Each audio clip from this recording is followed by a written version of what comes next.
Good morning, everyone. Happy Saturday. Thank you for being here. I'm Alicia Brooks. I'm Chief of Staff to Commissioner Chakira Johnson, District 4. I'm also a longtime resident of District 4. So welcome to District 4. To those of you, if this is your first time being here at Toby Grant, I see a lot of familiar faces, so it's not your first time. If it is your first time and you don't know this center, please take time to talk with the center staff, learn about all that they offer here in terms of recreational services. It's a fabulous center. And again, thank you for being here. It's wonderful to see you all here this morning. You could have been anywhere, and we truly appreciate you choosing to be here with us. Your engagement and your feedback are invaluable. I'd like to introduce Carrie Cordes. Is she in the room? Carrie? Hey. Carrie is our communications specialist. If you are familiar with our newsletters and our social media posts, Carrie manages the communications for District 4. Hayden Clark is also on our staff, but he's not here with us, and he also manages and posts a lot of social media for us.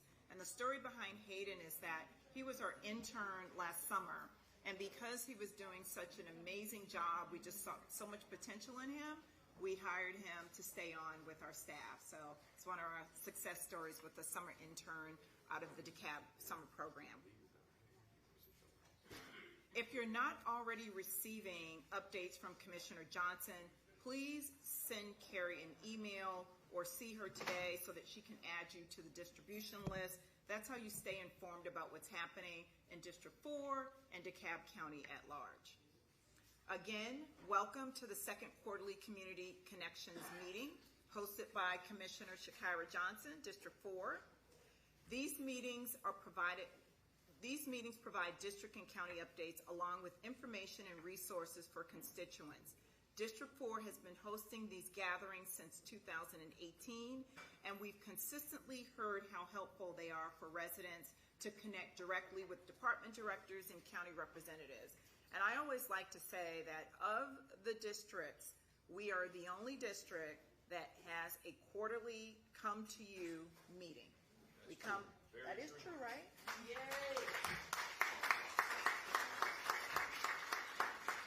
And we often have folks in the room at these meetings that don't live in District 4. So that's true too, right? And they come up to the commissioner and they, ask her to ask the other commissioners, and I'm not trying to put a spotlight on them. I'm just saying that District 4 is very special, and our commissioner very much wants to meet you where you're at, and that's why we do these meetings. Commissioner Johnson's goal is to offer a space where you can ask questions, share feedback, and highlight both successes and areas needing attention regarding county services and community concerns. On your tables, there are surveys. We want to hear from you. We want to hear from you about how these meetings are going. We want to hear from you about what are your priority interest areas as your county commissioner, so that helps her prioritize her focus. Today's guest speaker is Director Damon Scott with our Human Services Department. And I'm just going to call him out a little bit.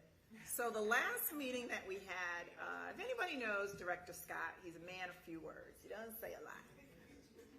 But the last meeting, he had a lot to say. And Commissioner Johnson said, he's going to do the next one. He's going to be our speaker. We've had him present before at our quarterly meetings, but last meeting he was on fire. So we said, okay, we're going to make sure that he's at the next meeting. So thank you, Director Scott.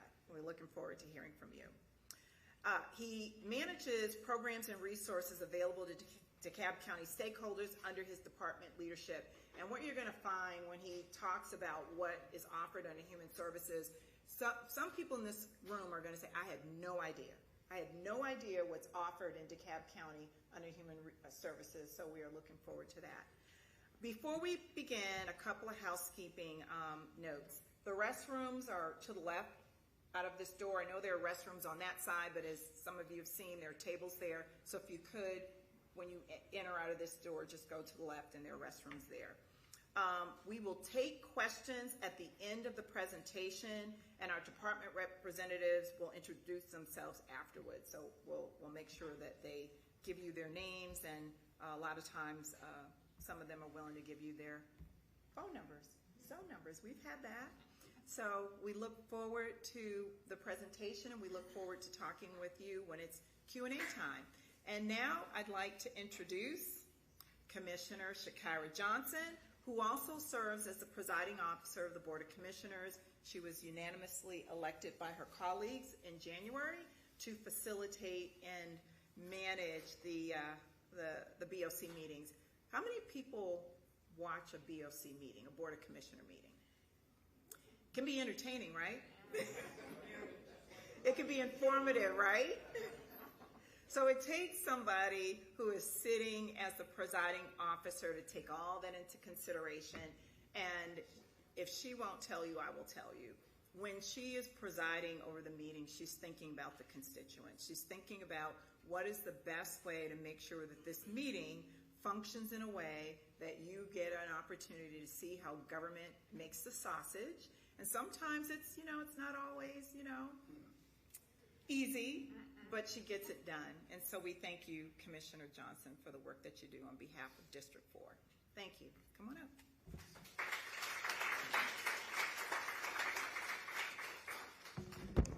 Thank you, Alicia. I appreciate you.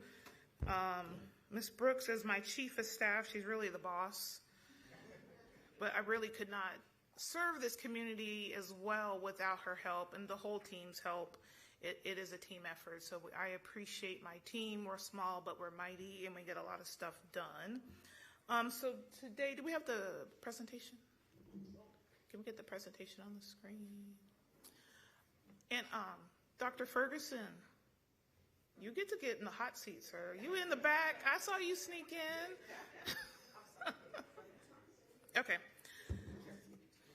Okay, thank you. So we're just going to give some updates on some things happening in District 4, as well as what we're doing on the Board of Commissioners. As Dr. Ferguson's taken his place up with the rest of the directors, thinking he could hide in the back. One of the big things that we're working on is our housing initiatives and our comprehensive housing plan. So we completed our first round of community engagement with the comprehensive housing plan. We actually had a community meeting in this room almost exactly a month ago, actually. I think it was March 18th. And so we're moving on to our next phases where they're taking all that information that they gathered from the communities across DeKalb County. There'll be another phase of community engagement, I think, in the summer. And then we should get a final update from the plan in the fall. And that housing plan is to look at affordable housing, just everything housing in DeKalb County, including how we work with our unhoused. We have been making a lot of strides with our unhoused at the BOC. About a month ago, we approved $1.7 million to open our first day shelter for the unhoused. It'll be at an out parcel or outbuilding at Peace Baptist Church right there at Covington and 285, a few steps away from a MARTA stop. So we're really excited to get that online. We're still also pushing to actually get a shelter for the unhoused. We haven't had a shelter. So we've been putting a lot of money into helping the unhoused situation, and money from the general fund and not just from our federal dollars that we get, which is really important. Because when it's coming from the general fund, we can add those wraparound services, whereas the money we get from the federal government is really restrictive on what we do for them. And then the other piece I'll bring up is the Park 500 project, which is in District 4 off of Hambrick, where last year we purchased 60 units to help transition people out of extended stays. The administration, the Madam CEO and her team worked diligently and got everyone into those 60 units right at Christmas time, and then was also able to provide them Christmas. They had gifts, they had food, so they had a really good Christmas. So that was really exciting to see us actually deliver on something that we said we were going to do in a short amount of time, because, at the Board of Commissioners, we like to kick things down the road and defer and defer and defer. But sometimes we get things done. Another item that we've been discussing for almost a year now are the data center regulations. The moratorium is still in place, but we're still ongoing and having conversations about the text amendment. So there was robust conversation at a committee this past Tuesday. We'll have a brief conversation at the committee of the whole this coming Tuesday, but we're planning to have a more robust conversation with all of the commissioners at our nighttime committee of the whole meeting, or nighttime COW, which if you're watching my Decatur's download podcast that I did the other day, night cow sounded kind of funny to the host, so it was a little bit of a running joke that we had. But we'll have that. I believe it's scheduled for June 2nd, and I think we're at Lou Walker. So a nighttime cow meeting is at like 5 p.m. in the evening, so that people who are working and can't come to the meetings at 9 a.m.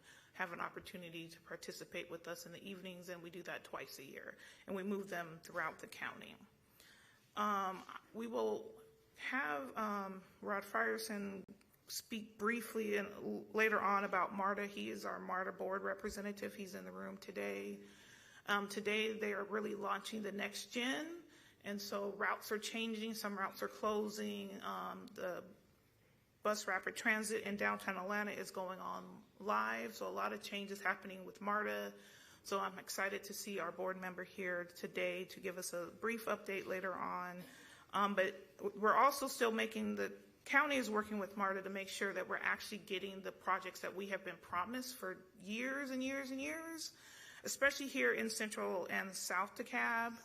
Yes, we got to make sure our, like the Kensington Station, the Indian Creek projects are getting completed, but also expansion of transit in South DeKalb and what that looks like. So we are very committed, CEO as well, especially the CEO is committed on making sure that these projects are actually getting completed and that we're holding MARTA's feet to the fire with the promises that have been made to our community. We're trying to do everything we can to make sure that we are providing those services that are so much needed, especially again in Central and South DeKalb. Another conversation that will be coming up later in this year, before the summer, probably starting in May and June, is the millage rate discussions. So we have millage rate every year. This is the millage rate is the percentage that is applied to your property taxes that helps us complete all the projects and fund all the services that we do as a county. The administration, when we were doing our budget earlier this year, has a proposal to increase 0.5 mils. A 0.5 mil increase is actually a 0.05%. So roughly, if your value or you're getting taxed $100,000, I'm just trying to do rough numbers, that would be an additional $50. So those discussions will be ongoing, and you know we had a lot of. Our budget, we pretty much kept the same, but we know there's a lot of new services that we need to get on board that the community is asking for, and we need to find a balance on how to pay for all that. So those discussions, again, will happen in May and June, and I believe we're set to approve the millage rate at an early meeting in July. We also will be taking a little bit of a break in July and having a couple weeks off so we can actually, I don't know, see family. We meet just about every Tuesday, so it's good to have just a little bit of a break and have some normal time and just be out in the community as well. I will also at this time represent any elected officials in the room. I see 2 council members from the city of Stone Mountain, Mr. Ryan Smith and Hub Jordan. If you guys will wave your hands. Any other electeds in the room? And then we also have at least one candidate, Mr. Richard Wright in the back. He's running for lieutenant governor. Have I missed any candidates in the room? Awesome. Okay, presentation is up. So a little bit about me. I think you guys pretty much know all this. I think the only change is since I've been presiding officer, I'm now only on 2 committees, which is still finance, audit, and budget.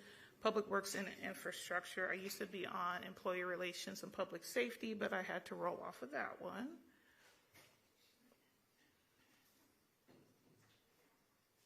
Can we go? It's not. Okay, there we go. Yes, presiding officer, we've talked about that. And that really is a great honor, but it is It's a labor of love, trying to make sure that we're running our meetings efficiently and for the benefit of the public, that we're meeting on time, that have some decorum in our meetings, and we're really there. I try. Sometimes we don't reach that, but we have to remind ourselves that we're there to do the business of the public and of our community, and we need to keep that in mind as we're conducting our meetings. If you're not familiar with where District 4 is, we are central and mostly central, but a little bit south to Cab. We have Avondale Estates, Clarkson, Lithonia, Pine Lake, Stowe Mountain, a little bit of unincorporated Snellville, and unincorporated Lithonia, and then the lower part of Tucker. We're about 155,000 residents. Our focus areas include infrastructure, homelessness, youth development, Memorial Drive revitalization, and community connections. The community connections one is a kind of a change from what we were talking about last year. Really, our focus is making sure that we are doing exactly what this says, connecting to the community, hearing from the community, and then taking all of that feedback and applying it to how we are operating in the District 4 office, which is why we have the surveys. We really do want to hear from you guys on where we should be spending our appropriation money, what you want to see in these meetings. We also have the survey online. I think it's on our website. If not, it will be soon. So we're always trying to get feedback from you guys. You can always email us, connect with us on social media. We really do want to hear from y'all. I also spotlight one of my community members, Taha Adow. He is our SPLOS 2 board member. He's in the room. We do have at times, thank you, Taha. We do have committees where we need community members to step up and be on those. So anytime we can have a community member, we appreciate that. And Ms. Tess Snipes, in a couple weeks, she'll become my appointee to the PDK Airport Board. She's previously served on the Planning Commission for like 20 years. And she rolled off of that and was like, how else can I help? And she has airport experience. So we appreciate her and that has been a hard one to fill, finding someone in the community with airport experience. So we really appreciate you, Ms. Snipes. I don't know if I have any other volunteers and community members, board members. Yes. You have the CEO, one of the two CEO appointments to SPLOSH here also. Okay, I know you're one, Mr. Benny, for CEO. Who's my other one from? Dr. Austin. Where's Dr. Austin? Well, you said there. I said you had one of two. I thought you said I had two. I got you. Yes, Mr. Benny is the CEO's appointment to the SPLOS committee as well. And he is at every one of our meetings, so he knows how we act up there. Yes, unfortunately. I try, Mr. Benny, I try. Here's just some information on our funding allocations. So again, we have a survey out there so we have, $300,000 in appropriations, each commissioner, that we can distribute to organizations throughout the community. And so we want to hear from y'all on how to make sure what we think is a priority in the community matches your priorities in the community. These are the allocations we've had, in the last year. It will be on our website. We're also working to get it added into our newsletter so that as we're doing more and more allocations, it'll kind of be a rolling total. So you guys can see where the dollars are going from the District 4 office. Again, these are District 4 funds. And you'll see a lot of it is community related, youth development related, and, trying to make sure we're matching up with our focus areas. I also have a podcast, Chakira's Corner.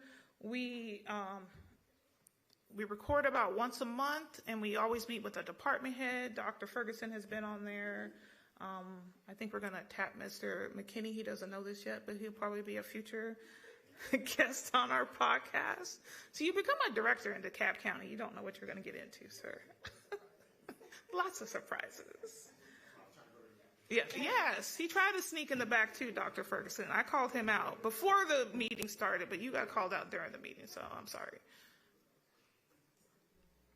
we're kind of open 24/7 because we have a really great website. It's dekalblibrary.org. And once you have a library card, you can log into and set up accounts with a whole number of resources, things like Libby, things like Hoopla, Palace Project, New York Times, Press Reader, Wall Street Journal.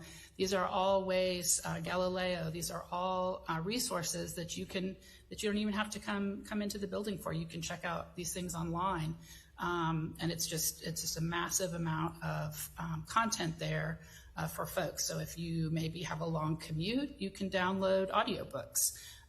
Maybe you're going on a trip and you don't want to carry a bunch of print books in your bag because they're heavy. You can download the ebooks and read them either on your phone or on a tablet, or maybe you have a Kindle or some other e-reading device. So there's definitely pretty much a resource for just about anyone, just available online.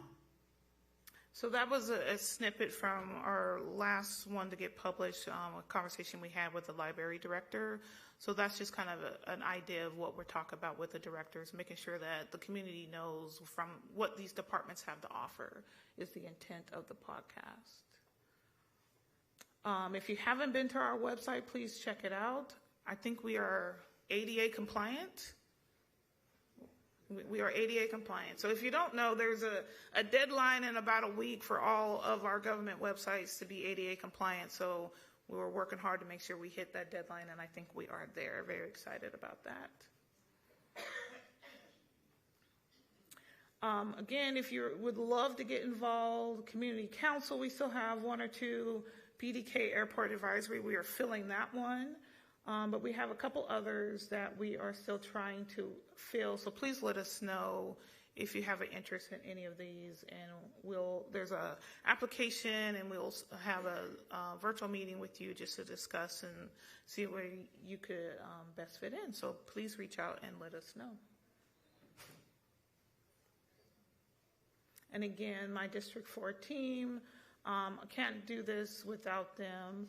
And we talked. Hayden Clark is not here. I think we've kind of become his aunties. We really have enjoyed watching this 18-year-old young man go from just graduating high school to helping us out, and just watching him flourish has been a real joy for us in the District 4 office. So he is a permanent member of our team now. And thank you so much. And here's other ways to connect with us if you already don't know, but most of you must be getting the newsletter, or at least some communications, because you're here today, and we appreciate you for that. You ready to roll into Director Scott? All right, Director Scott, you're in the hot seat. And Alicia is absolutely right. Director Scott is usually very quiet. He doesn't say a lot, but last time he had a lot to say, so we're like, oh no, you getting the floor this time, sir.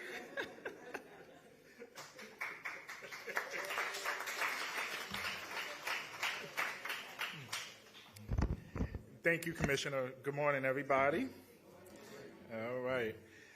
I was glad that I remembered my glasses today so I could read and see the small print, but now I need something to help me to remember to bring my glasses. So if y'all can help me with that, because there's still not one with me yet. I'm still working on that. So I know it's a process, but thank you, Commissioner. And I'm Damon Scott. I've been in the human services field for 34 years and counting, and I've been with DeKalb County for 8.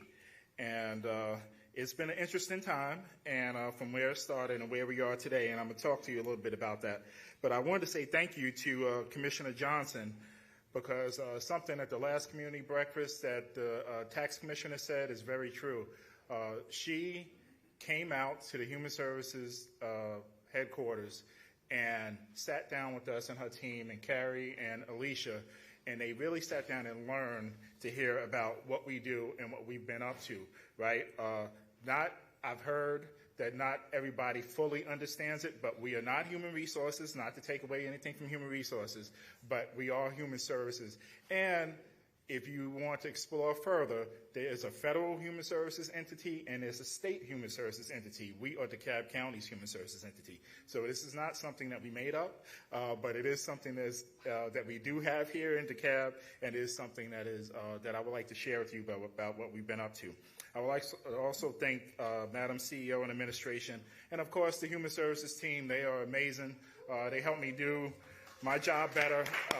Anybody you see in the blue shirts around, they are the ones every day to help me do the work that we do. Slide, please. Oh, okay. I thought I was going to get some extra help with this. All right. I'm a manager. All right. So as I mentioned, right? Human Services, we are a network of programs and services and community partners to help the well-being of those who work, live, and play in DeKalb County. And it should be social and health services, and let me just explain that to you a little bit. Not too long ago in our distant past, everybody here remember when we had the COVID pandemic, right? And so if everybody says they can't find human services, everybody found human services during that time, right? Because everybody was at home, right? But we didn't have that luxury because seniors still needed to get to medical appointments and dialysis trips. There still needed to be information that was shared around healthcare resources and hospice care. And we were in the middle of that and out front every day during the pandemic. We also partnered with the fire rescue to bring mobile vaccines of those that wanted to be vaccinated for everybody that was 60 plus, and did it at their homes for seniors, which was the first of its kind in the nation.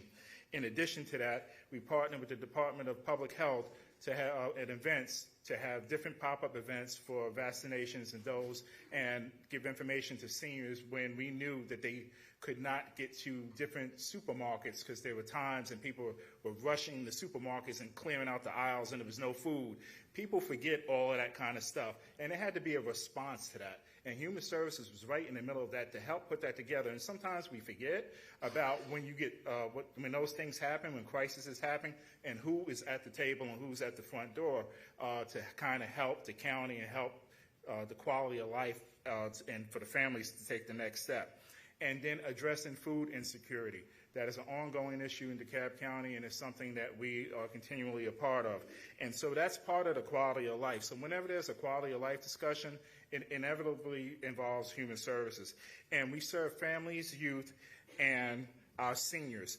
We're mostly known for our seniors because our senior centers they command a lot of attention, and our seniors are extremely important to the work that we do. So thank you all seniors for supporting Human Services, and you are one of the many reasons why we wake up every day to do what we do.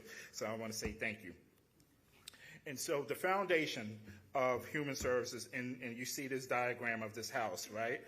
It's a puzzle that all goes together.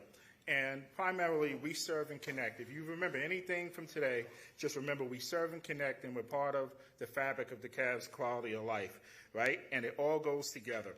Our seniors are part of a family. If they're not, they need to be part of a family. If that family can be a network of services or resources or anything that the county has to connect them, and the same thing applies to our youth. In our operations, that's the infrastructure. Those are the things that help us keep going, right? We operate with relatively little general fund money, right, comparatively to other counties. And we, in the universe of human services, we, believe it or not, touch approximately 120,000 persons in DeKalb County annually, right, through our services, our partners, our network, our grantees, our direct services, and our information and referral.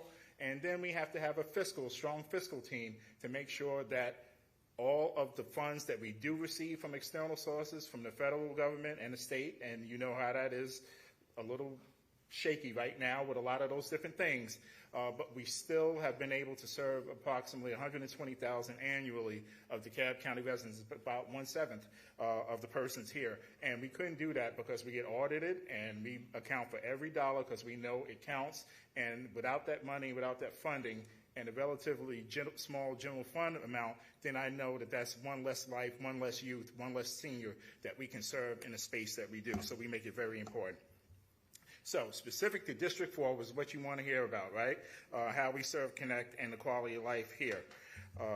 In District 4, let me start with some of our aging services. So there are 948 persons that are in our aging services in District 4, and that's 18% of the consumers in the services such as case management, in-home health care, respite, senior center membership, case management, and there are some others that we provide for those that are 60 plus.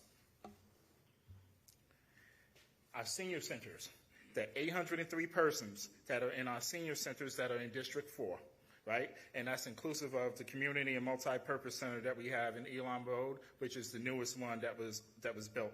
So again, there's 803 persons that are in the neighborhood and senior centers that we're serving on a regular basis, on a daily basis, and that's 18% of the consumers.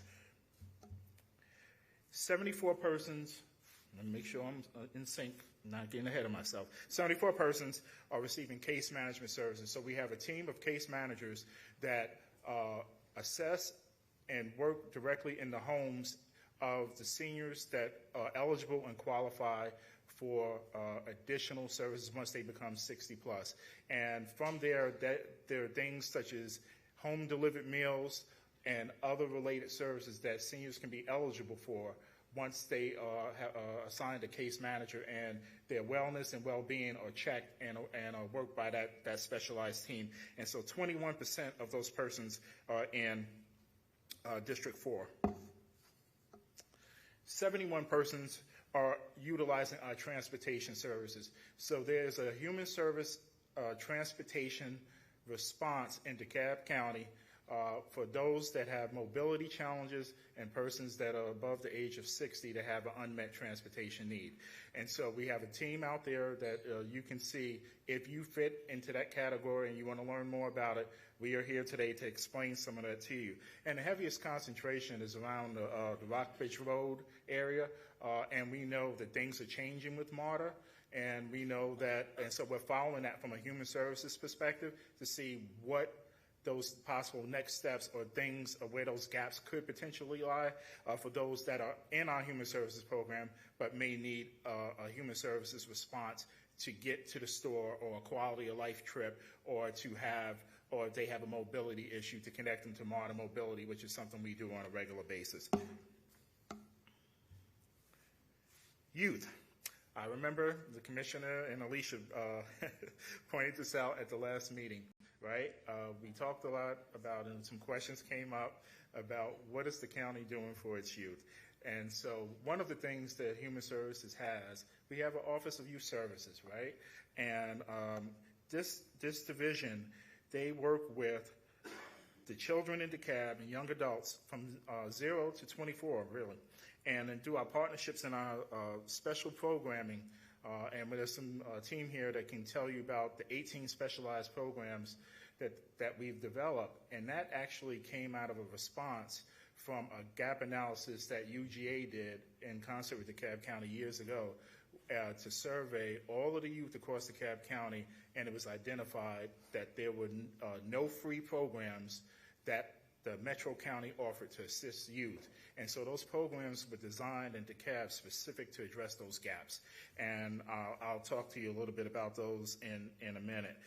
And those programs are focused on youth mental health and wellness, youth homelessness and economic well-being, youth safety and risky behavior, and youth education. And I want to say thank you to Commissioner Chakira Johnson for investing in a few of those programs and helping to support that mission, because we know now, and we know in general, that if you do not invest in your future, you do not invest in your youth, there's unintended consequence that happens years later when that gap is unmet. And so that is something that this division is out doing. This is their high season, is about to begin soon as school ends. They're going to be out there delivering these programs. In particular, in District 4, some highlighted programs are Embark Youth Farm, is where, with the support of Madam CEO, is in collaboration with the Parks and Recreation Department, providing entrepreneurship and information and opportunities for DeKalb youth to learn about agriculture, entrepreneurship, and how to farm and turn farming products into real products that are then available for sale, and to learn that whole farm-to-table kind of concept, and it's right here in DeKalb County. Rise Up is another program that is a signature program, and my youth services division managers here, Jay Sean Williams, raise your hand. That's a program that helps males that are in need of leadership, life skills, training in a sense, and we did it in collaboration with Morehouse College for several years, and now we're extending it to Emory University, and that has been a signature program where we've had graduate level students and others, and sometimes it was the first time that the DeKalb youth have ever been set foot on a college campus, and bringing those youth to the HBCU, historically black university, and other colleges and areas in the metro area to give them life skills and training to help them when they're and get them out of that at-risk category. Sights and Sounds is another signature program that really focuses on those that are into the technical trades, such as, learning how to do engineering and the stuff that we see DCTV do that are here, and thank you, DCTV. So that's a program that provides programming for those youth that are along those tracks. The Youth Summit, one of the things that we know that we know is clear and something that needs even more attention, we provide a youth summit that looks at the mental health of the youth in the community, right?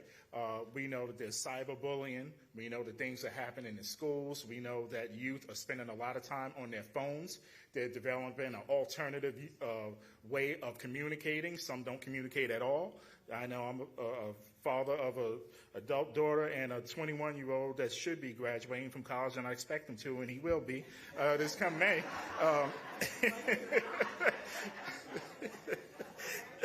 He better, right? We know that the amount of time that they're spending on these video games and on their phones and the opportunities to communicate are sometimes missing. And listening to the parents and the things that they're sharing and they're calling us about, we know that there's a gap there that can be met through partnership, through collaboration, and through conversation to make sure that our youth are engaged, that they have opportunities to not also develop relations with their peers, but also learn from some of the adults in the room, right? That's a missing art. It was a point in time where it was not uncommon, unheard of, where a young person could have a conversation with somebody that's twice or three times their age. It's difficult to find those spaces now, right? So we're creating those. And then we provide vouchers for summer youth to help parents with assistance that have trouble, financial issues, challenges as it relates to getting their children into summer camp. So that's another big program that we are very proud of in Girls Clubhouse, where we're looking at self-esteem issues and opportunities for leadership for the young ladies in our community. And so here's another, the logos. If you see any of these in our newsletters and anything like that, these are the logos of those programs that you see in University Bridges. I want to highlight that because through the Office of Youth Services, we've had, Jay Sean knows the number in his team, but quite a few youth that through this program have actually received academic scholarships and acceptances to colleges by being directly enrolled in this program. And we don't talk about it enough. It's not a light shined on that enough. You always hear mostly about the kids that are not in school or the kids that are in need of other things, but we also have to applaud and support the kids that are doing the right thing and are taking that step and want to go to college, and that program has directly placed them in college. And then the Youth Commission. The Youth Commission is something that the Board of Commissioners and administration have supported, and that is a collective of different cohorts of youth that are learning how to develop the next wave of policy and be civic leaders in DeKalb County. So pouring into them early. Right? Get them early, and then they can be a future commissioner. They can be a future, a future civic leader right here in DeKalb. And once they decide what they want to do professionally, or like the 18-year-old intern the commissioner has, that they may want to continue to contribute in that way and keep them here in DeKalb. Something that is not also widely known, when we say in human services that we serve and connect from infancy to the elderly, that is a fact, right? And one of the signature programs, again, that we have is a state-funded program called, the acronym is MESHF. And this is a program where we work directly with households from pregnancy and through the age of 5. And this program consists of home visiting and a First Steps program that works with expectant mothers that have newborns up to toddlers, and they are provided with referrals for health and safety and family support and assessments to make sure that their children will be school ready and that there aren't any developmental delays.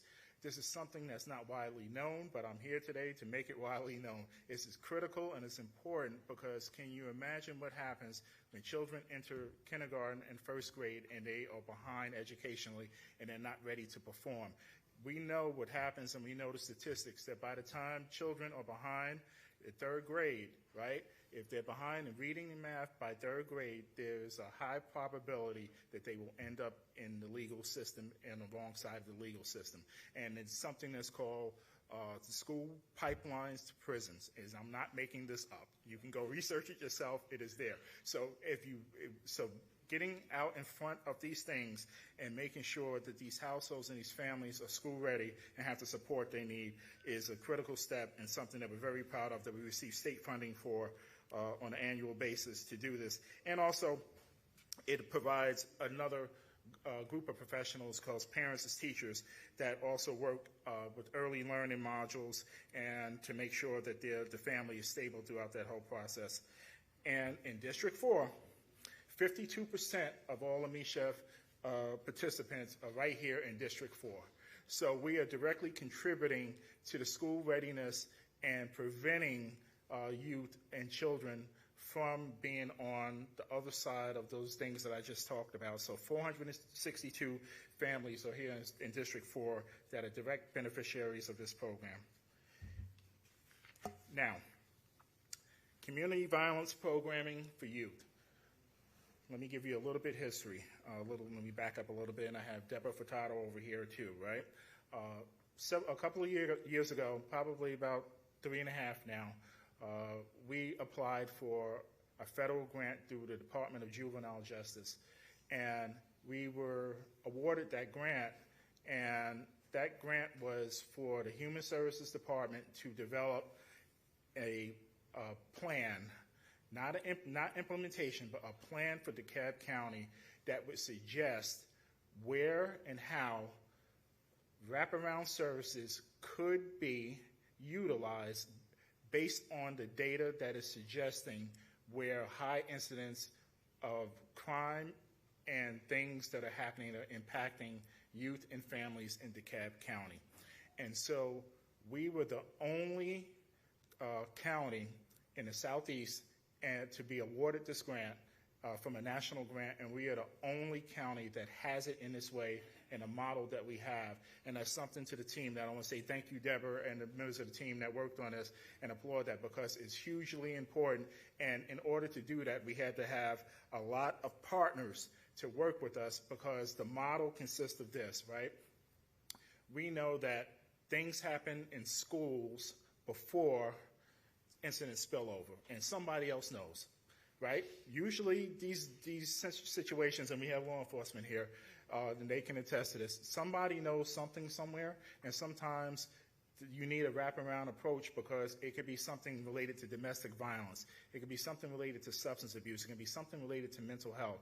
It could be something related to food insecurity. It could be something related to transportation, isolation, a change of life.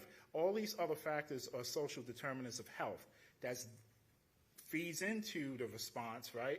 But you have to look at the whole gamut and the whole picture when you're assessing it because there could be some things to help mitigate some of the things that we see, right, and that we hear about if the wraparound services are available. And so we are here to work underneath this grant, which we're almost finalizing, to have that data map that we're doing in partnership with Chief Patrick and the DeKalb PD. They're one of the many partners that we have on this, and I'll show you some of the partners. And then there are violence interrupters that are those that are in the community that are out front, that are working with the teens and their families on the things that escalate and intervening before things get to an elevated stage, and are doing that work on the ground. And then working with the hospital systems, right?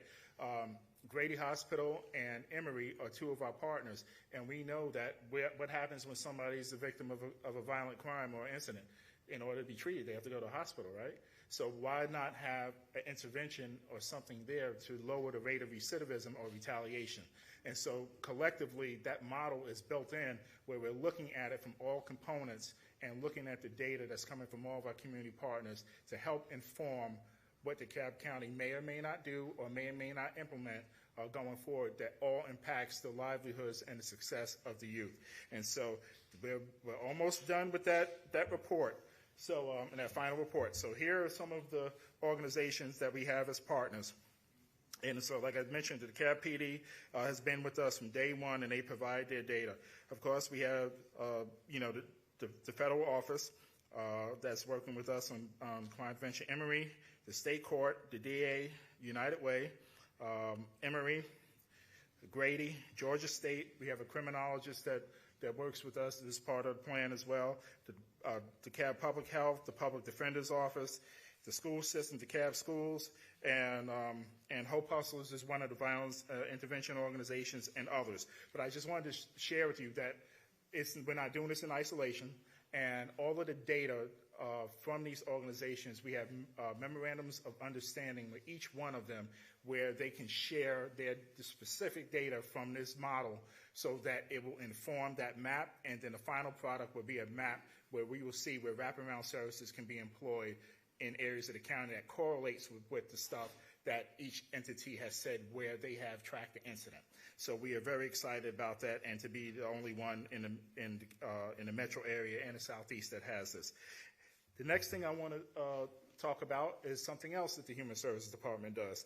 Annually, we fund 55-plus nonprofit organizations in their areas of specialty because they are an extension of human services, right? We serve from infancy to the elderly, and then there are other pockets of organizations in DeKalb County that specialize and do great work in there in what they focus on. Everything from, like I said, from domestic violence to,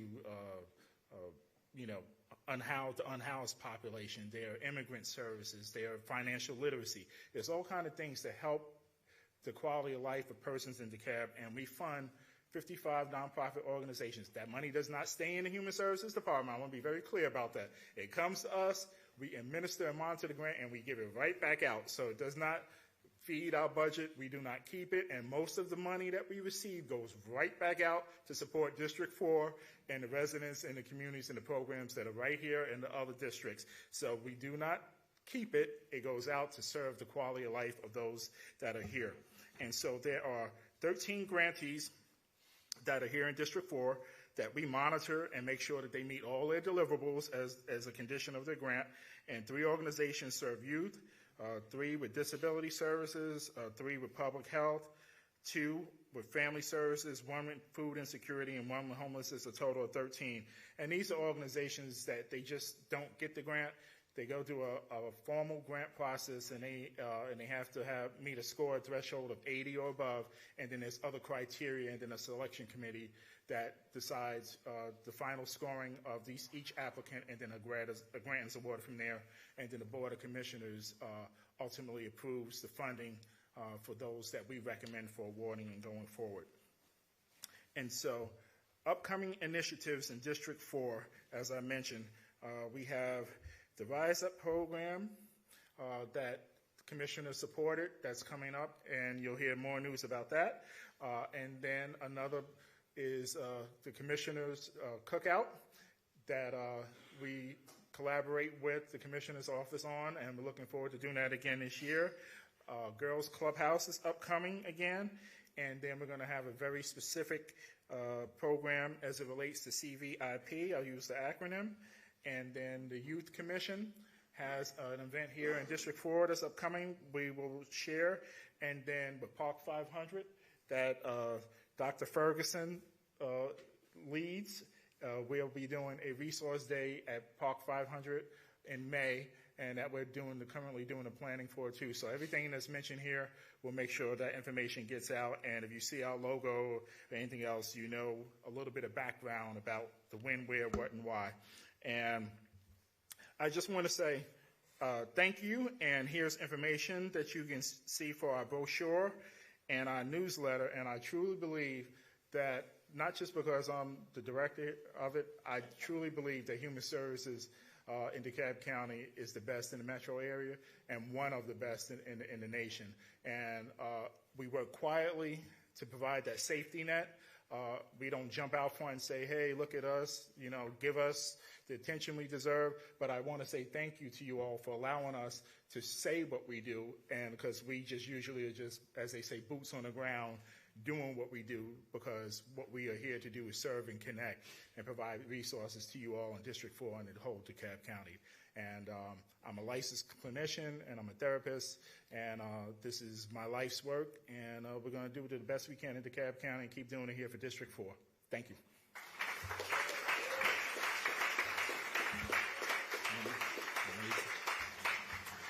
Let me collect my glasses so I can see some clear.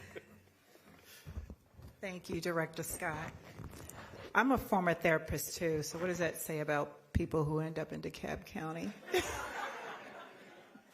We need it. We need it. Well, thank you. So if you didn't take anything, well, I know you took a lot from what Director Scott just shared, but you have every right, your department has every right to be proud of what you do.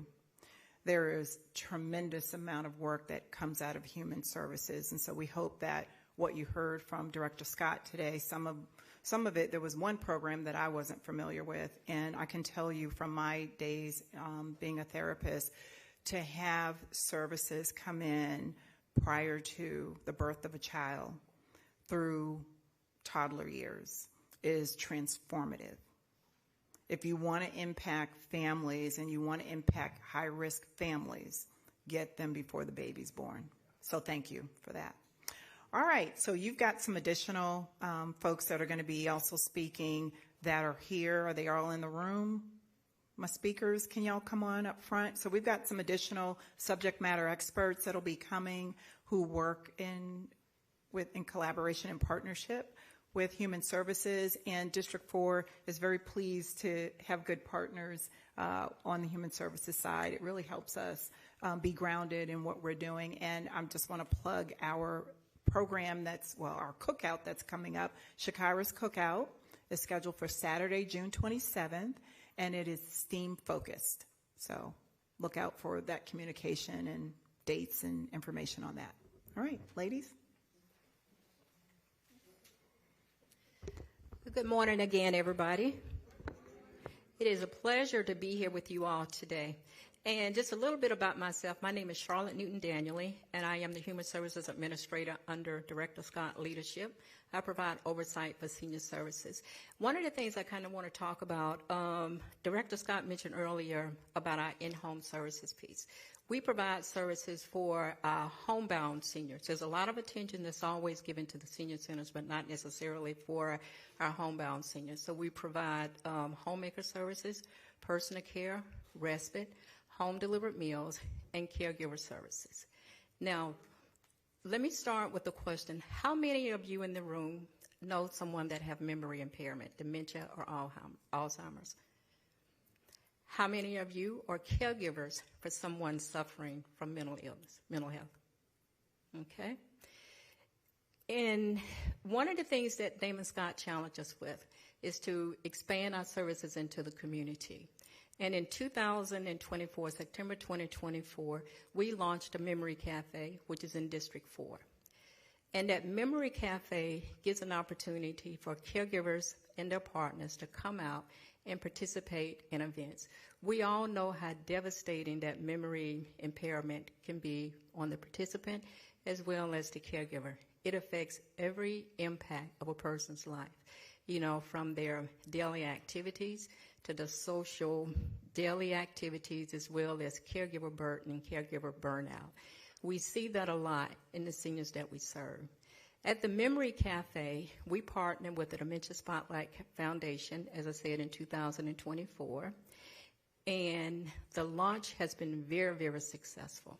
We have gotten a lot of positive feedback from our participants, and we encourage everyone that's interested in participating or want more information regarding the activities that happen in this setting, please reach out and let us know if you have any additional information. And this is very important for us. As I said, we work directly with seniors, and this program at the Dementia Cafe is not only for seniors, it's for anyone that's living with any type of memory impairment. And so if you want any additional information for the Memory Cafe, it's going to be provided on our website, and we also have some information out in the lobby. And if there's anyone that wants to talk a little bit more about home-delivered meals, personal care respite, or any of our other services for our senior services, you're more than welcome to meet with me, and I'll be out in the lobby. Thank you.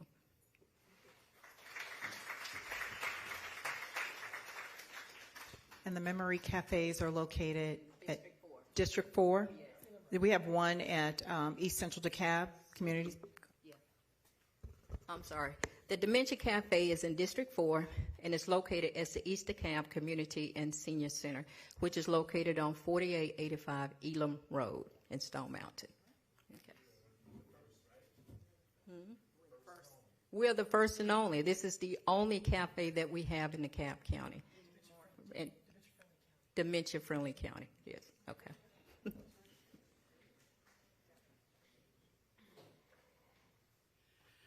Thanks, Charlotte. Deborah Furtado, and I manage the Division of Partnerships, External Affairs, and Grants. We call ourselves OPEG.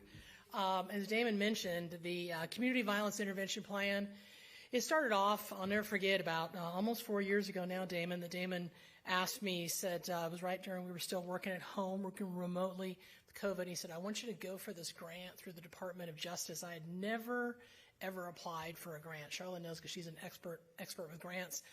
And we did, and we got the grant. It was amazing. And this was during the Biden-Harris administration.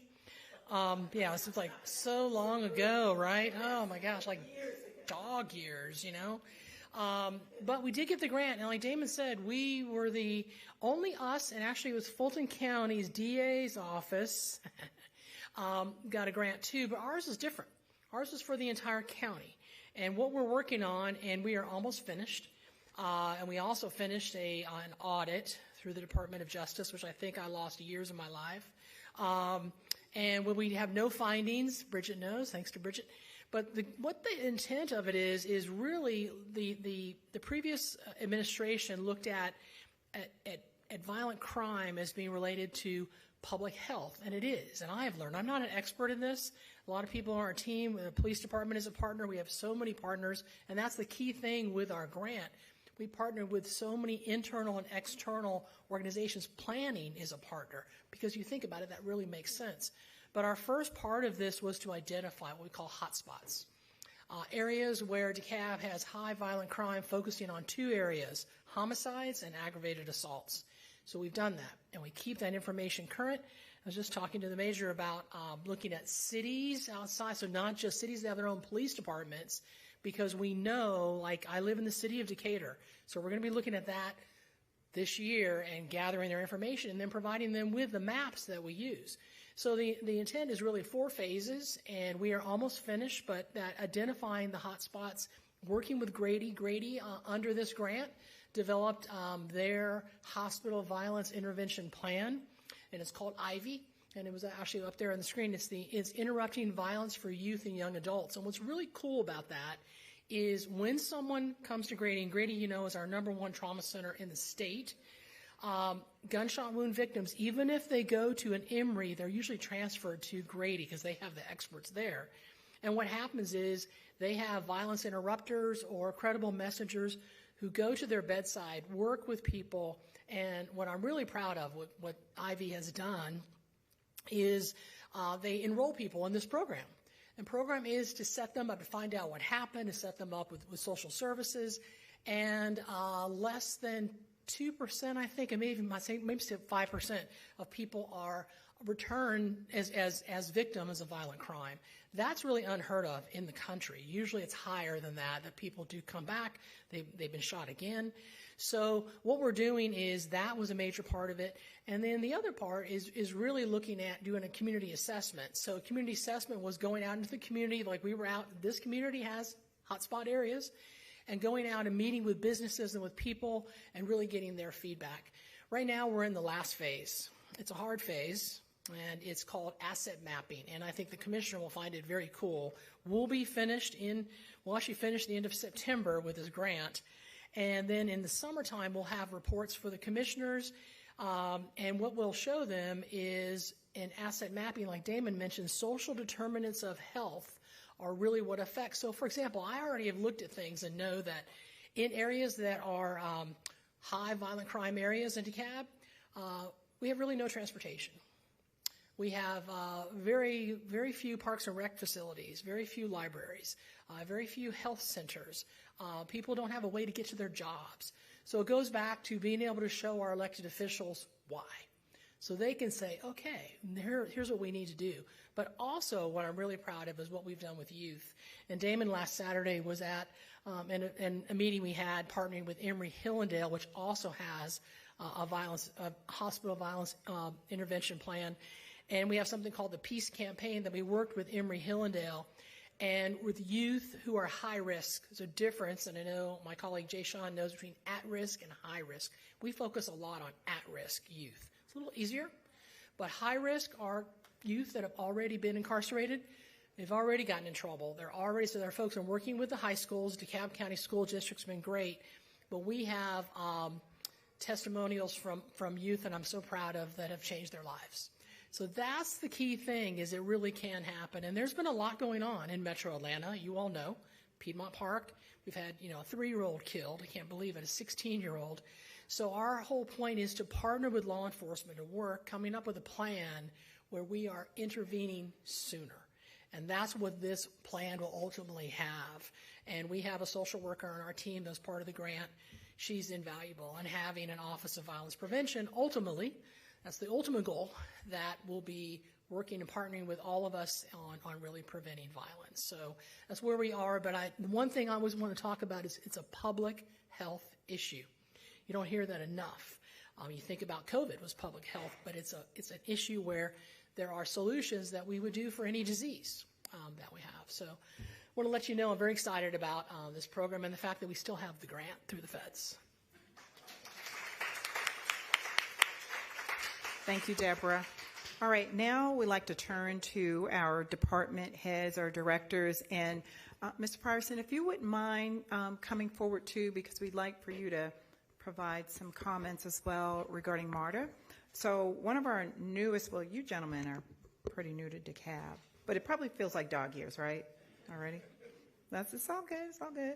All right, Director McKinney, our newest sanitation director, would you like to introduce yourself and... Good morning, everyone. Can you all hear me? Yes. Good morning, everyone. It's a pleasure to be here. I got this invite a while back, and I told my commitments. Only have it on word. I think it's a great moment in time. Is it on? There you go. I think it's a great moment in time. Okay, I had a long night, right? I think it's a great moment in time for this very subject, right? So we're dealing with so many things in our environment now, in our communities, and the youth want to grab them early, right, before it gets out of control. But my name is Eugene McKinney. I am the new Sanitation Division Director. I'm here to serve. I have a long-standing career in this business, about 35 years. I'm from Tampa, Florida. I did 25 years in their organization. And then I kind of moved on to a few municipalities. So my goal here in DeKalb County is to make us the best service provider in the Southeast. So I dream big. I start with the end goal in mind, and we work to get there. So these community engagements are so very important. We're talking about the mental health piece, right, in counseling and services. And I've been here. Next week will be 6 weeks. I've had some tough times in other organizations just trying to turn the ship. My wife is a counselor, so I lay on the couch at home. and so I you know, I get those services for free. So, but it is a pleasure. I have a few cards, but if you want my contact information, you just take a picture of the card. And again, I'm available. I'm here to serve. Thank you. It's helpful to have a therapist, you know, that doesn't charge you. You know, it can be expensive these days. All right, Dr. Ferguson. Thank you, and good morning. So I'm Dr. Alan Ferguson. I'm the Chief Housing Officer for DeKalb County. And so, you know, thank you, Commissioner Johnson, for inviting me to the table this morning. As you heard her mention previously, we previously, you know, came out to this very spot, you know, for one of our community conversations related to the comprehensive housing plan. So that effort is still underway. We received, you know, comments and feedback from this audience. We're continuing to digest all of that information, and we're going to return back to the community, back to this very spot later in the summer, probably around August, you know, time frame, to come back and present what we think are the recommendations and the prioritizations based on all of the feedback and input that you've provided.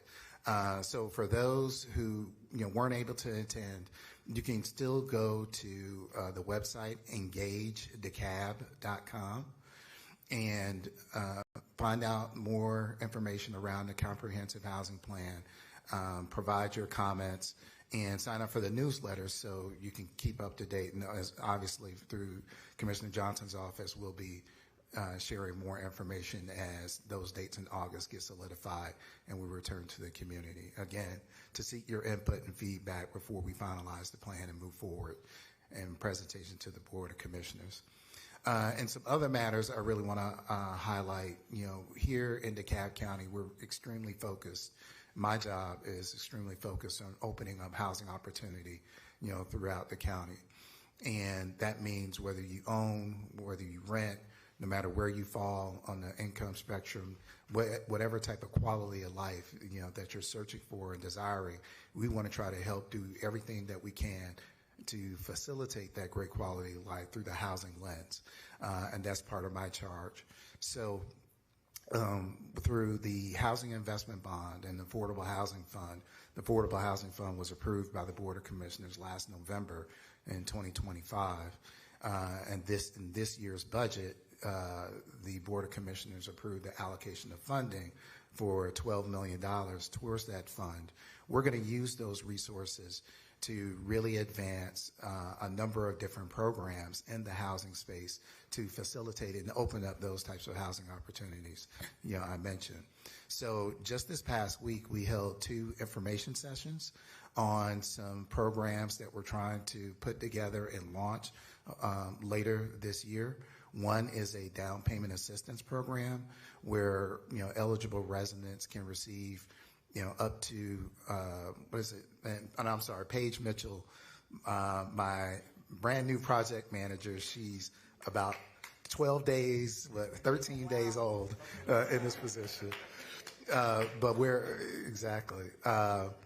advancing a down payment assistance program where eligible residents can receive up to $20,000 in down payment assistance. Some of you may be aware of a recent program that we sponsored with NACA, the Community Development Home Ownership Organization, and they offer a very robust mortgage program, really offering the most affordable mortgage that anyone can get here in the U.S. And so we're trying to bring all of these resources together so we can really try to create and enable more home ownership opportunities within the county. So we had an information session on that down payment assistance program this past week.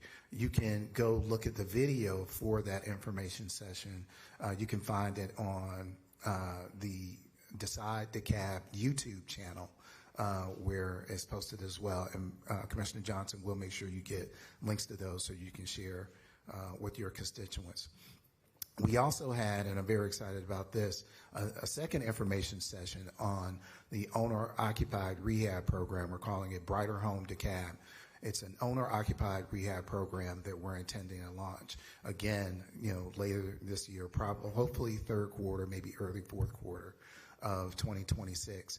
And that's going to be a program where for, eligible homeowners, you can get up to $30,000 in critical repairs, done to your home, facilitated, by the county. And so I should mention all that Decide DeKalb, DeKalb's Development Authority, is our partner in implementation in that program. That information session is also posted on Decide DeKalb's YouTube channel. So again, you can, look at that information session. We're still kind of gathering feedback. I must say that information session was very helpful to us because residents brought forth, some, circumstances, quite frankly, that, we had thought about, but we realized, what about people who own condos and they need their repairs? Is there a way that we can serve, that population as well? So they're very, very helpful, to us in kind of helping form these programs. So I encourage you to look at those information sessions. If you have comments, if you have feedback, you can provide that to housing@decidedecalb.com. That's the email address, because we're digesting all of that feedback before we finalize the parameters of those programs. And so last but definitely not least, there's 2 more information sessions scheduled for this week. One is more geared towards housing developers and investors, and that's more focused on multifamily.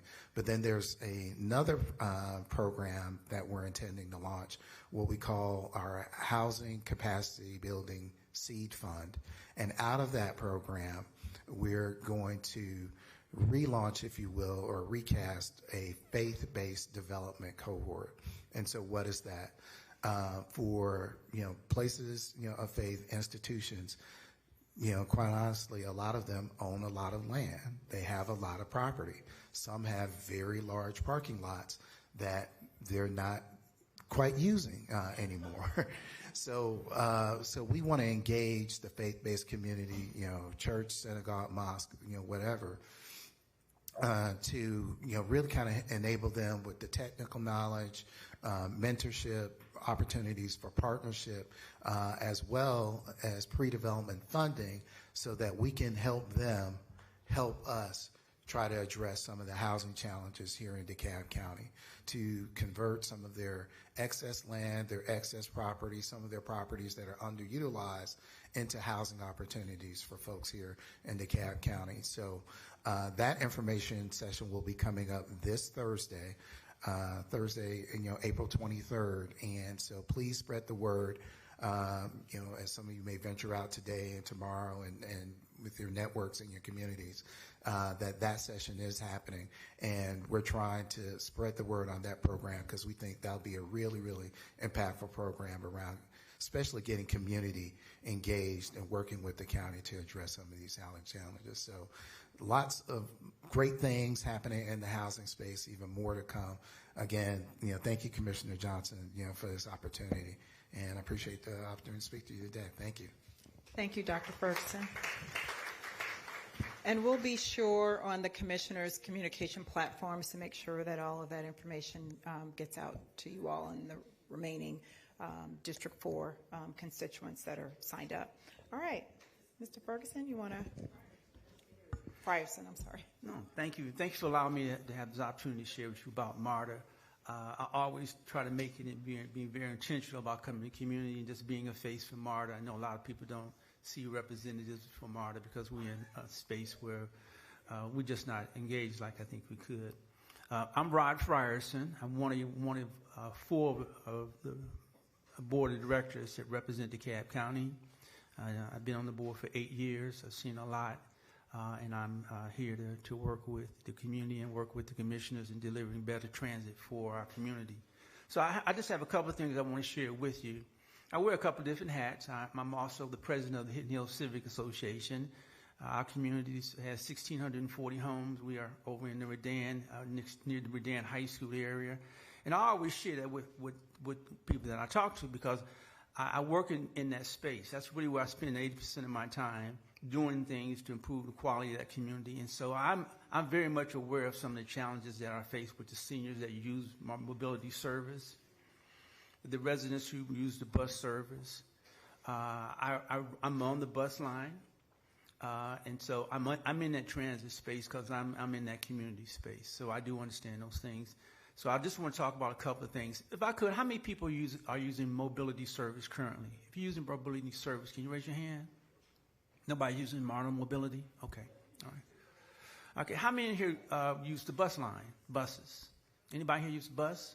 Okay, 1, 2, 3, 4, maybe 6 people use the bus line. All right, so there's a lot of things happening with MARTA. MARTA is really trying to be more current in how it's delivering services with all this riders across the platform. I'm just going to share a few of those with you. Today is the first day of what we call the Next Gen Bus Network. That meant that all the bus routes in DeKalb County, which we have about 113 of those, are being redesigned in a way in which they can deliver better service. And for those who ride the bus line, you understand that if you miss a bus on some of these lines, the next bus that come around is 40 minutes, all right? And so we realized we can deliver better service. So what we've done is we've condensed some lines, we moved some lines around so that they can meet the needs of the density of the community, of the new development in those communities. And so now the bus service will be every 15 minutes, all right? And the service will also run better over the weekends also as part of that. And so we also know that some of these communities are going to lose some routes. And so what MARTA did was they designed what they call the MARTA Reach program, where if you're in this zone, you could call MARTA. MARTA would pick you up from your home, just like you do with your demand services if you have Lyft or Uber, and take you to a stop that's nearby or take you to a transit station that's nearby. That runs 24/7. You either but you just have to make arrangements to have the pickup done either on your phone. You have to have an app, and you can get it done 24/7, or you have to call in the day before to schedule a ride for the next day. For those seniors that need services that just in their community space, if I just need to go to the grocery store and you're in that demand service, that is a service that they provide for you, right? So you can use that. So it's a way in which you can use MARTA Reach in that space. The mobility service is quite different.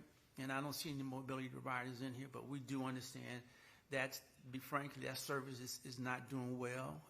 It is not performing well. It's struggling with picking up people at the right time and determining routes.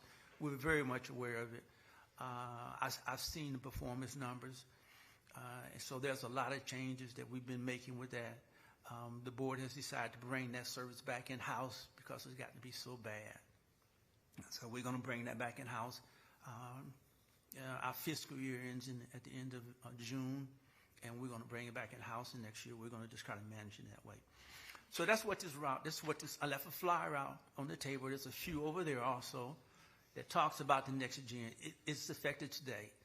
So if you go into the bus station, to your bus stop, and you saw a sign that says this route is being discontinued, that's what it's concerning. But you can also scan the QR codes and it'll tell you the new routes and how it's working for you to get you to where you want to go. And there's a phone number you can call also, all right, so that you can make sure you can know when the buses are coming and what the new routes look like. The next flyer I have is called the MARTA Reach that I just mentioned to you, the service that we have 12 zones that MARTA will be picking up residents in to deliver them into either up to a nearby bus station or to a transit station. So that's what this is for here, all right?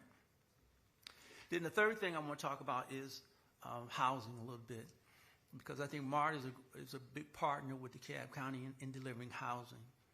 If you've been to any of the new transit stations, so if you've been to Kensington Station or Avondale, you'll see a number of housing projects that have come up along those corridors. Have you seen that? On Memorial Drive, all right? So that is all designed and planned around transit. We understand that the future is going to happen and people are going to want to be able to move around and have alternatives for transportation. And so that's why we are intentional.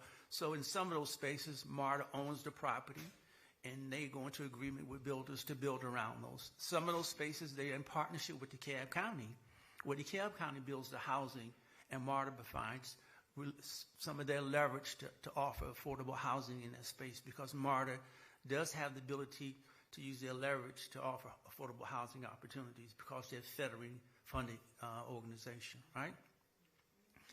And so this is happening around all the transit stations. But you wouldn't know it unless you got off and just walked around them. And so this is happening not only, like I said, in DeKalb County. There's plans for Indian Creek.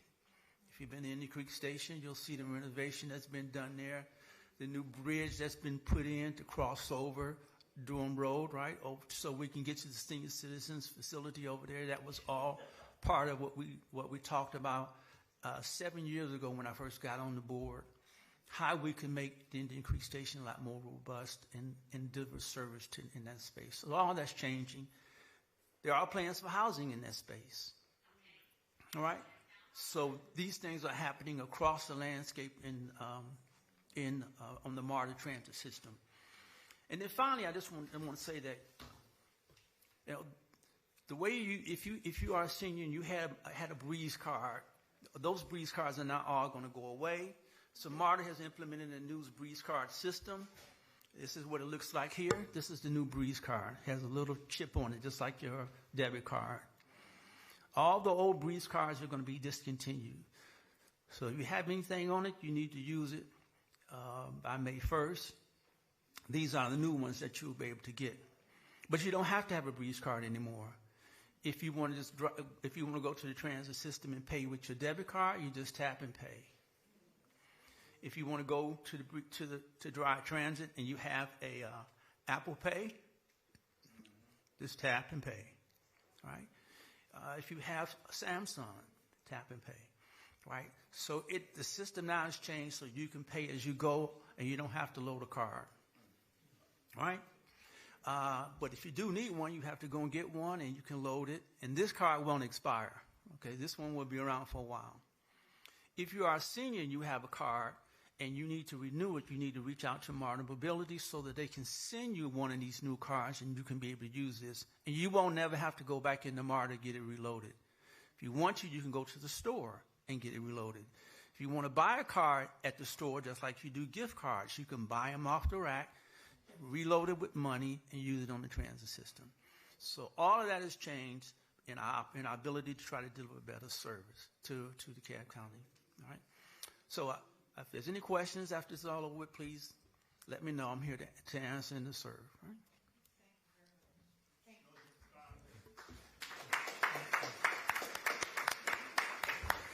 All right, Director Scott had one more comment he wanted to make.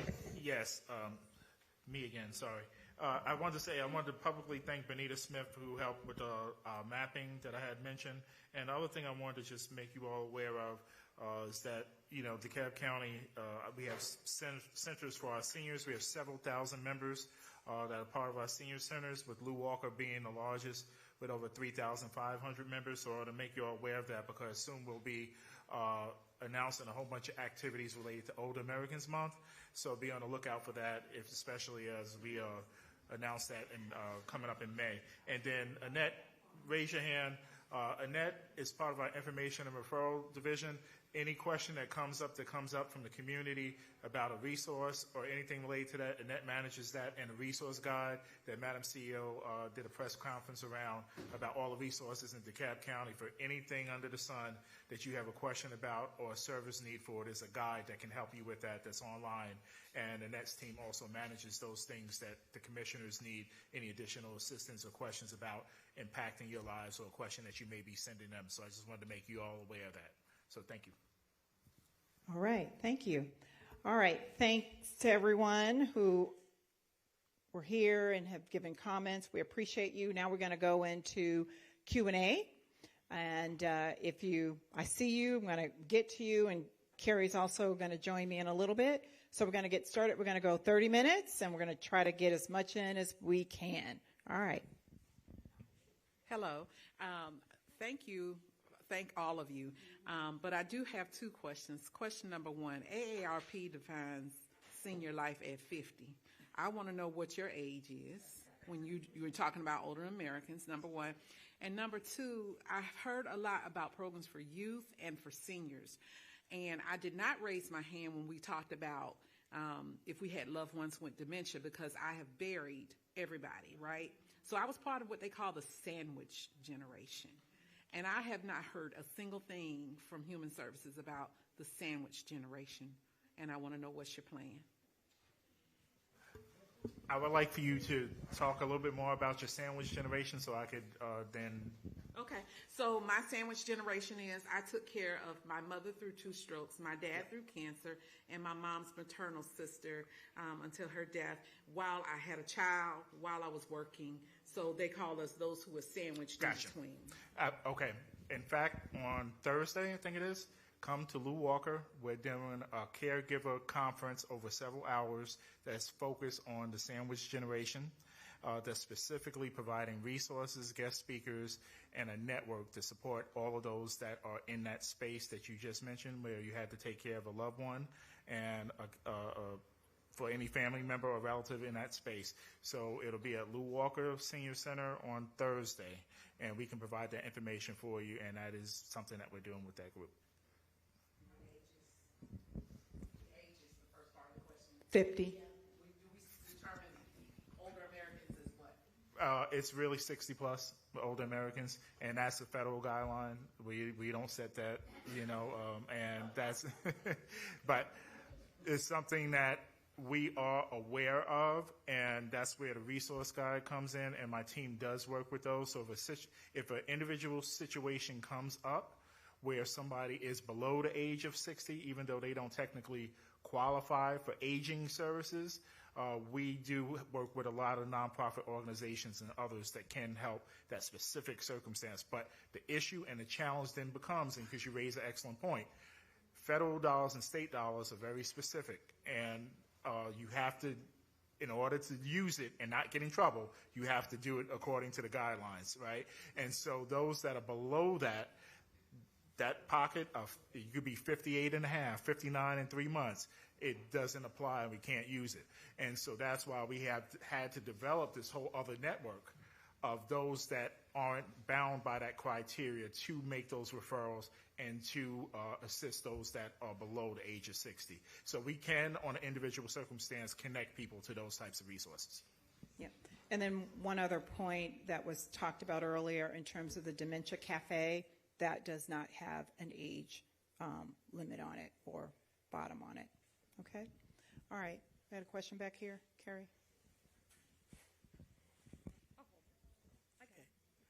Good morning. I'm Landa Clay Gamble with Royal Adult Day Services. And I just wanted to thank Director Damon and his group for providing transportation for those caregivers and those seniors living with dementia who cannot get to our facility without their support. They have the respite voucher program, and I want to thank them for that. We are open Monday through Thursday from 9 to 3. We have cognitive stimulation therapy program, other therapeutic programs for persons living with Alzheimer's and related dementia. So thank you for your services. All right. Thank you. Okay. I have a question for the person with MARTA.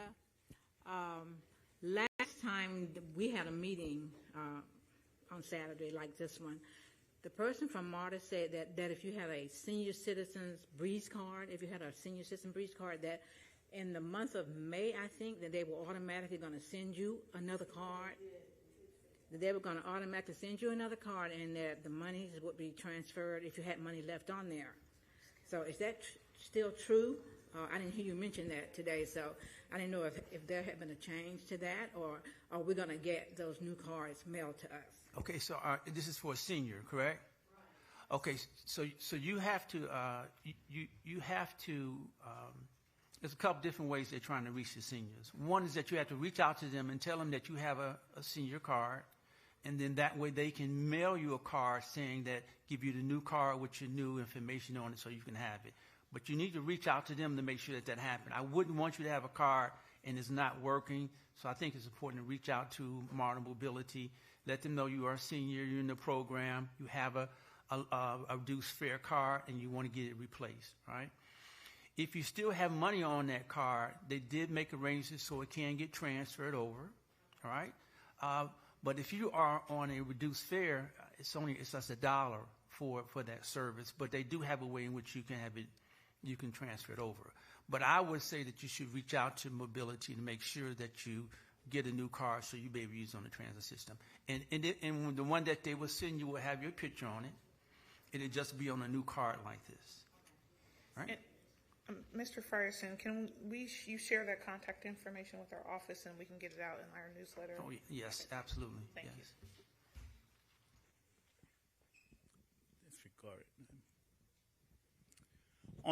On the MARTA situation, in terms of pricing, how do you determine discounts for persons who would be entitled to that?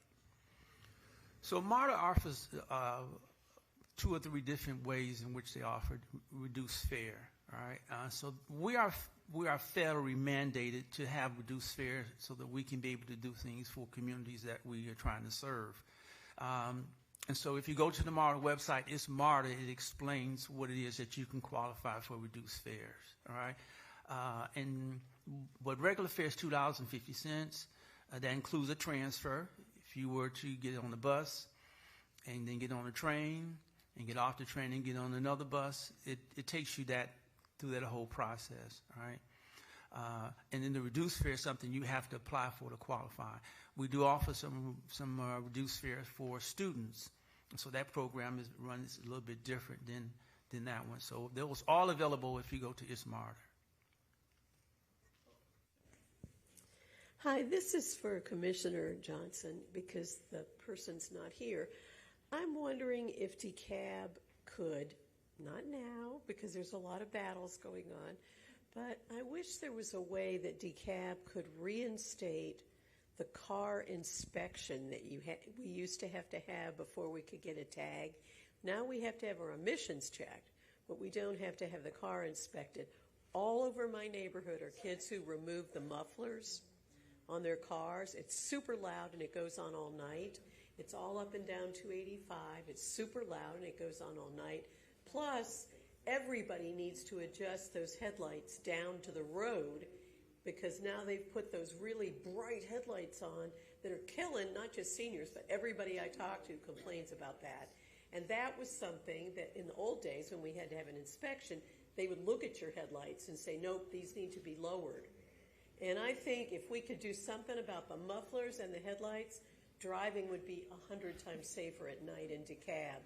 And I noticed some other states have picked that back up. They used to require it. I don't know why Georgia dropped it, but I would love us to return to that. And I think maybe the county could be the leader to start that because everybody I talk to says, I hate driving at night now with those bright lights aimed right at our eyes. So I can definitely ask the question and see about getting that instituted. But I will say, if they're removing a muffler, I don't know how they're passing emissions. I don't know how they're getting that. Because that is part of the emission system that they would be checking. But we'll push that forward and ask some questions.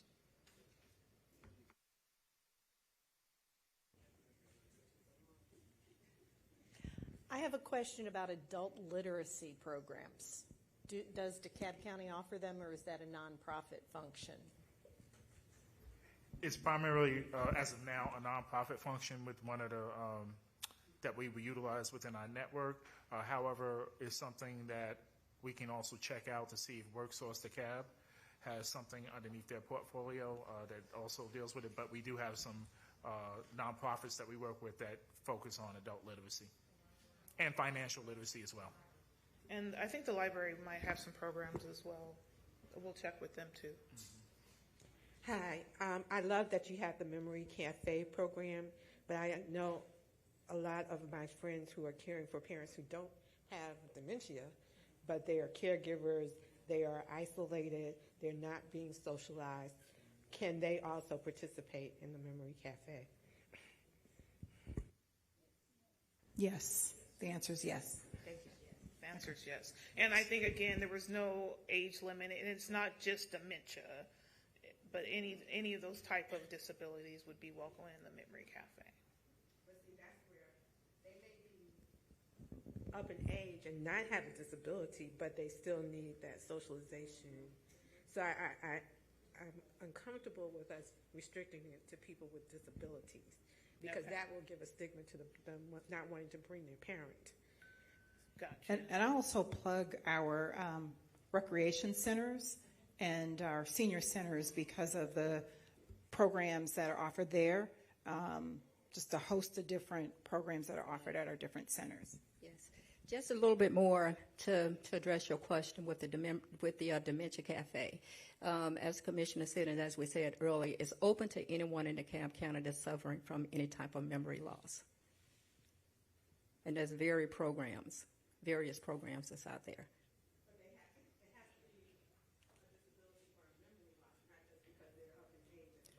Absolutely. Just a memory loss. It's not based on age. But if they're up in age and fragile, that's where our senior centers come in, the caregivers program. So I think there's other ways we can try to plug in and get connected with them. So we can talk more offline. Yes. Okay. This question is for the MARTA gentleman there.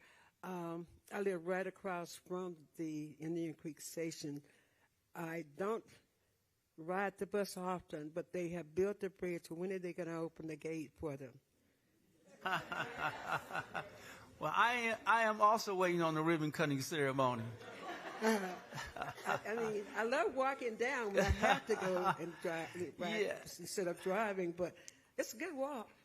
Yeah, it was a little pause because they had to lay concrete, and the weather was too cold for them to lay concrete, and that's what they were waiting for to warm up. They didn't get it done soon enough. So now that the weather is warm, if you go there now, you see they're laying the last part of the concrete that will cross over the bridge into the parking lot. And then there's design to do a whole streetscape across the whole land, across the parking lot. New lights, new signage is going into that space. There's a garden there now. There's a group of residents that have put in a garden in the back, and they harvest it, and then they give out vegetables and things like that in that space. Not only that, there's a whole transit plan that's going to happen in that space that was presented to the Board of Commissioners. This was probably 4 years ago. That is on a master plan. So a lot is going to happen. But to answer the bridge, yes, as soon as that concrete gets laid, we're going to have an open ceremony, and we're going to all get to walk across it. So they're going to be months. That's what's going on. Yeah, the last time when I talked to the engineer concerned, I was told it's going to be ready by the end of May. Okay, that end of sounds May. good. Yeah. Thank you. We were ready for FIFA. Okay. Hi, this is Imogene Archer, and I want to thank the sanitation department. They have really improved a great deal, especially in the area where I live at. We have a lot of seniors in our subdivision, and the guys will actually bring the check on us and see whether or not our rubbish can needs to even go out, which is, I thank you for that, for what they're doing for that. I mentioned it before, I really would like to see, for the youth, I would like to see them improve or come up with more activity, in particular swimming lessons for young people all summer long, especially minorities. We definitely need to improve upon that. You guys are not offering that enough, and I noticed in your budget, your budget spends more on the trails than the bike trails, more than it is on trying to help these young people and the homelessness. And I do think, thank you, ma'am, I think PALS has a swimming program, PALS Plus, and that's a police organization, so we'll make sure we push that information out as well, because that is true. We need to be making sure we're learning how to swim in our community. As well as East Central DeKalb has the first saltwater pool in DeKalb County. In District 4. In District 4, so we have programming there. There's plenty to do, for sure. There's plenty to do. All right. So good morning, everybody. My name is Jay Sean Williams, and I'm the Division Manager of the Office Youth Services. I did want to mention that we do provide free mental health counseling for our youth, up to 50 kids, 100% free, where we connect them with licensed clinicians for 5 free services as well. So if you know any youth that's struggling with mental health, we do help pay for those services, up to 5 services within the community. So if you know anybody of that sort. In addition, as Mr. Scott mentioned, we do have our Rise Up application in our Girls Club application open. I do have our tablets to register any kids that may be interested in summer programming.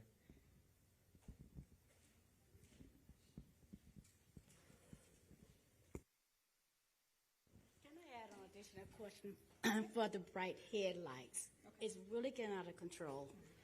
And driving at night is, for me, caused me to have cataract surgery, in which I didn't think I needed, but it had damaged my eyesight, my nearsightedness.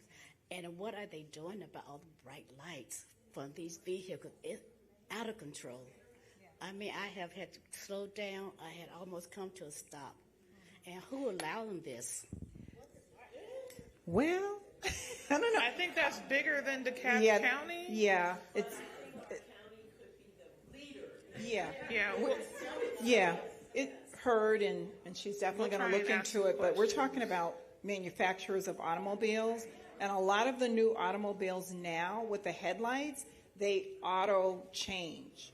So when you're moving, they go up, they go down, they auto change. So we got manufacturers that are made some decisions, probably because customers said they wanted it, but we will look into what DeKalb County can do in terms of any possible interventions. But the source is going to be who's building these cars. What department in DeKalb County can I contact to see who's looking into it? What department? I don't Commission know. has come to you. Would it be transportation? It might. No. I'm not certain, so let Sure, us we look. have- We need to okay. look too. I don't know which department that would fall under. All right. Because automobiles aren't necessarily, well. We don't regulate. We don't regulate them, right? Yeah. So I think we probably would need to get maybe with our legislative partners at the state level and start asking some questions. But I don't know that it's a department of DeKalb County that would be regulating that.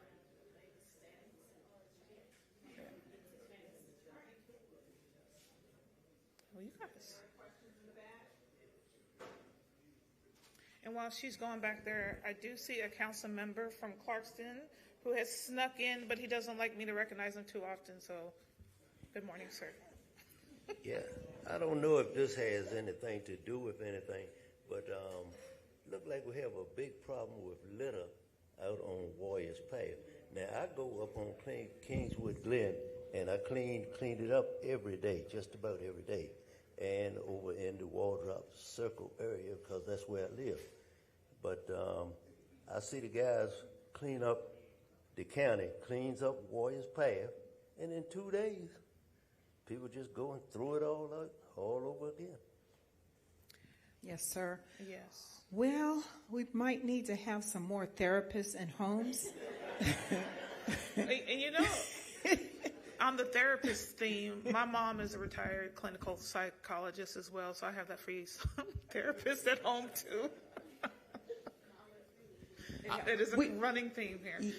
And you know,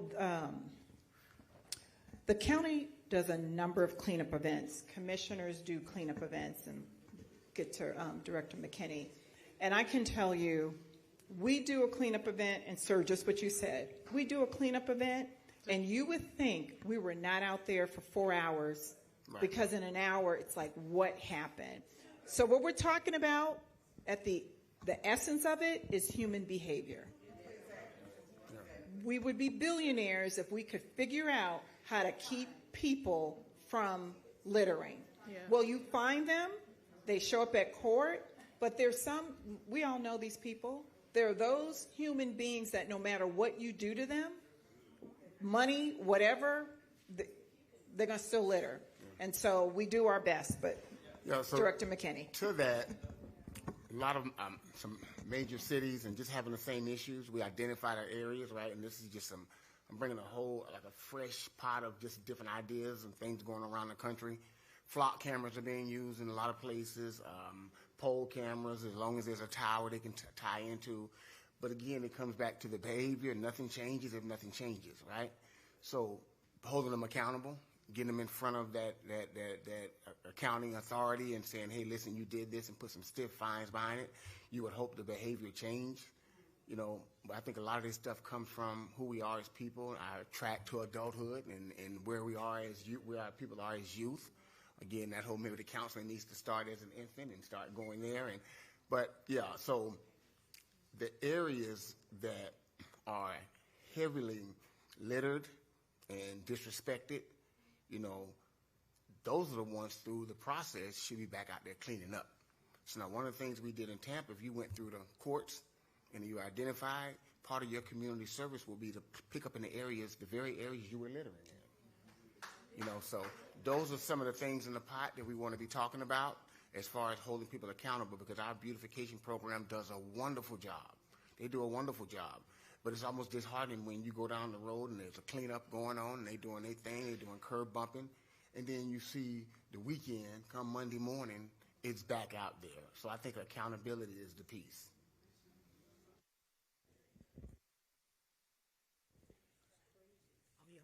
Just for clarity, someone came to one of our organizations a week or so ago and needed repairs on her home, and I thought I heard you say that there was a program or there was that for people who needed repairs, and if so, what is the name of that program?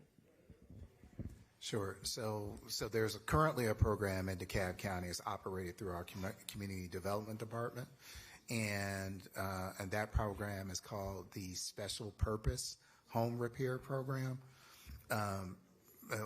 People apply. They have an application window, I think, that starts at the end of January and it closes in March. So they're closed for their application period for the year.